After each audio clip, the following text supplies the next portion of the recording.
ಕೃಷ್ಣ ಬೈರೇಗೌಡ ಸಂಧಾನ ಕೊನೆಗೂ ಕೂಡ ಸಕ್ಸಸ್ ಆಗಿದೆ. ಬೆಂಗಳೂರು ನಗರಾಭಿವೃದ್ಧಿ ಖಾತೆಗೆ ಒಪ್ಪಿಕೊಂಡಿದ್ದಾರೆ ಕೃಷ್ಣ ಬೈರೇಗೌಡ. ಮುನಿಸು ಮರೆತು ಖಾತೆಯನ್ನ ಒಪ್ಪಿಕೊಂಡಿದ್ದಾರೆ.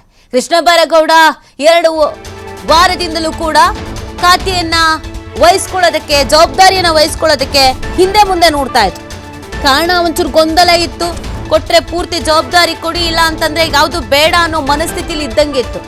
ನೇರವಾಗಿ ಮಾಧ್ಯಮಗಳ ಮುಂದೆ ಅಸಮಾಧಾನಗಳನ್ನ ವ್ಯಕ್ತಪಡಿಸ್ತಾ ಇದ್ರೂ ಕೂಡ ಒಂದು ಪರಿಪೂರ್ಣ ಜವಾಬ್ದಾರಿ ಬೇಕು ಅಲ್ವಾ ಅಂತ ಪ್ರಶ್ನಿಸ್ತಾ ಇದ್ರು. ದೆಹಲಿಗೂ ಹೋಗಿ ಬಂದಿದ್ರು. ಆದರೆ ಇದೀಗ ಮುನಿಸು ಮರ್ತಿದ್ದಾರೆ. ಇವತ್ತು ಅಧಿಕಾರ ಸ್ವೀಕಾರವನ್ನ ಮಾಡಲಿದ್ದಾರೆ ಕೃಷ್ಣ ಬೈರೇಗೌಡ. ಹೈಕಮಾಂಡ್ ಮನವೊಲಿಕೆ ಬಳಿಕ ಇವತ್ತು ಅಧಿಕಾರವನ್ನ ಸ್ವೀಕಾರ ಮಾಡಲಿದ್ದಾರೆ. ಹೈಕಮಾಂಡ್ ನಾಯಕರು ಏನು ಹೇಳಿದ್ರು, ಹೇಗೆ ಒಪ್ಪಿಸಿದ್ರು ಗೊತ್ತಿಲ್ಲ. DK ಶಿವಕುಮಾರ್ ಅವ್ರ ಬಳಿ, CM ಬಳಿ ಮಾತನಾಡಿದ್ದೀನಿ ನಾನು.